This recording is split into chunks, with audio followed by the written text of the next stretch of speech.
देखा तो भाव विभोर कहने लगे कि भक्ति के सच्चे स्वरूप को इन्होंने ही जाना है, भक्ति के सच्चे स्वरूप को इन्होंने ही जाना है, हमें भी भक्त भगवंत ऐसा भाव प्रदान करे। बोलो भक्त और भगवान की जय।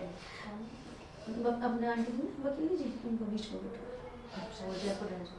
सेकंड नंबर, प्रतिपति संपत्ति ले साधुनी खवाई दई, भई नहीं संक निसंक रंग पागे हैं, आए सो खजानो ले न मानो यह बात, और वो पाथर ले ठंडा हो जाए।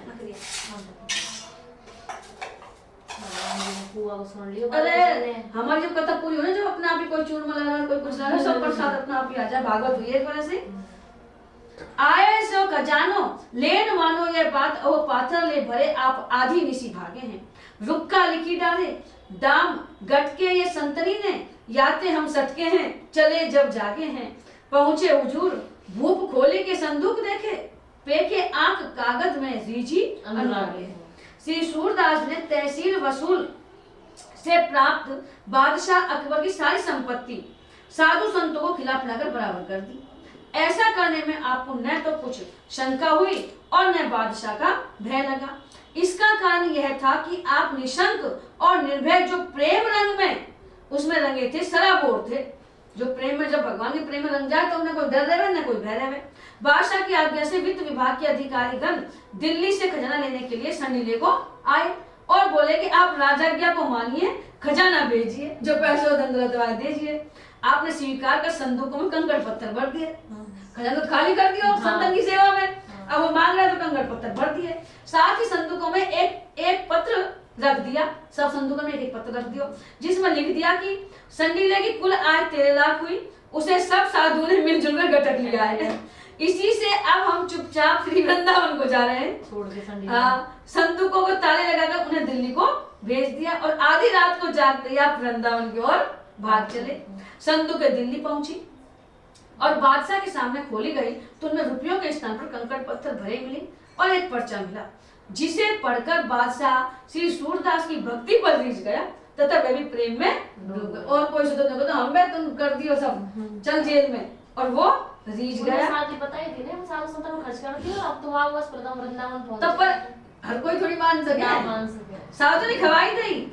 उस वर्ष अकाल पड़ा था, अतः इन्होंने साधु संतों की सेवा की और रुक्का लिख डाले। ये तो 13 लाख संडीले उपजे, सब संतन मिली गट के 13 लाख आया हुए तो, लेकिन सब संत गटक गया। सूरदास मदन मोहन आधी रात को वृंदावन सटक के चुपचाप सटक, मतलब कोई सुख है भी नहीं, निकल जाए। जब बादशाह ने ये रुक्का पढ़ा तो विनोद में उसने भी कहा, गटके तो हमारे गटके, तुम क्यों सटके? तुमने खा लिया तो कोई बात है, पर तुम गया क्यों, तुम वहीं रह जाता। संपत्ति सब गणपति के आही, सच्चे प्रतिपति तो भगवान है, अतः सब दीनों को और भक्तों को खिला दिया। गटके का तात्पर्य खूब मनमाने उत्तम पदार्थ भूख लगाकर खिलाए। गटके तो गटके, पर तुम क्यों सटके? लेन को पठाए कहीं निपट रिझाए हमें, मन में न ल्याए लिखी वनत न डालियो है। टोडर दीवान कहो धन को वीरान कियो, लियावो ने पकड़ी मूंड फेरी के संभालो है। ले गए हुजूर नप बोलियो, होसो दूर राखो, ऐसो महाकुर सौंपी दुष्ट कष्ट धार्यो है। दुआ लिखी दीनो अकबर देख रीझी लीनो, जावो वही ठोर तोपे द्रव्य सब बार्यो है। बादशाह ने अपने सिपाहियों को भेजा कि सूरदास को यहाँ बुला लाओ, कोई बात नहीं, और उनसे कहना कि बादशाह ने कहा है हम तुम्हारी साधु सेवा से बहुत ही प्रसन्न हैं।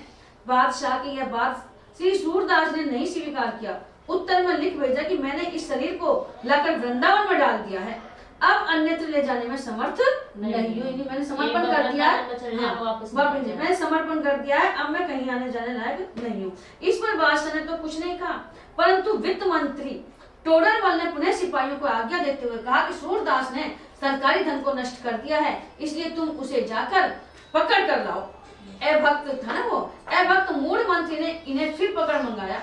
लोगों ने बादशाह के सामने हाजिर करना चाहा तो उसने कहा कि इन्हें मुझसे दूर ही रखो। बादशाह के सामने हाजिर करना चाहा तो उसने कहा कि इन्हें मुझसे दूर ही रखो। निर्दयी टोडरमल ने इन्हें दुष्ट दस्तम खान नामक जेलर के हवाले कर दिया और उसने इन्हें कारागार में बंद कर ऐसा कष्ट देना शुरू कर दिया। कुछ दिन बाद आपने एक दोहा लिखकर अकबर के पास भेजा। उसे पढ़ते बादशाह प्रसन्न हो गया और कारागार से उन्हें मुक्त कराकर कहा, आप जाकर श्री वृंदावन वास करो। मैंने तुम्हारे ऊपर 13 लाख रुपए न्यौछावर कर दिए। दोहा लिख दीनो, वह दोहा इस प्रकार है। यज्ञ तम अंधियारो करे, शून्य दय पुनिताई, और 10 दम ते रक्षा करो, दिन मणि अकबर शाही। दुष्ट जेलर का नाम था दस्तम खां।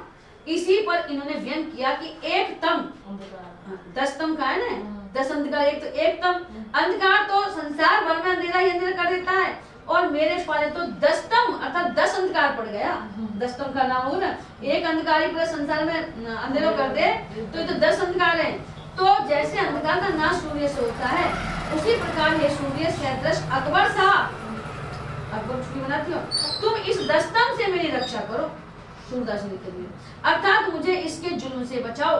अकबर शब्द ईश्वरवाची भी है, अतः आपने प्रकारांत से अपने इष्ट देव से ही प्रार्थना की, भगवान से की। या सूरदास रीझी अनुरागे हैं, रीझी लीनो और जाओ वाई ठोर, तो फिर द्रव्य सब वाले हो। लेकिन जब वो उनके पास पहुंची तो देखिए हम रीझियां हैं और तुम अपनी जगह जाओ।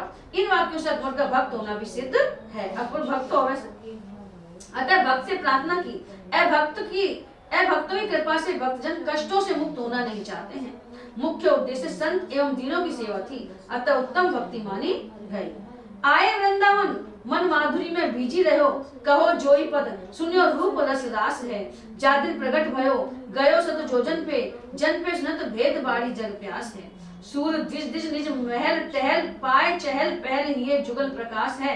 मदन मोहन जो है इष्ट इष्ट महाप्रभु, अचरज कहा कृपा दृष्टि अनायास है। श्री सूरदास मदन मोहन जी दिल्ली से वृंदावन को आ गए। उनका मन निकुंज लीला माधुरी में मग्न हो गया। ऐसी प्रेमावस्था में आपने जो पद बनाए वे भगवत स्वरूप के रस की राशि हुए। भक्त भगवंत ने उन्हें सादर श्रवण किया। एक बार आपने एक पद की रचना की और उसी दिन वह पद श्री धाम वृंदावन से 400 कोस की दूरी पर पहुंच गया। अर्थात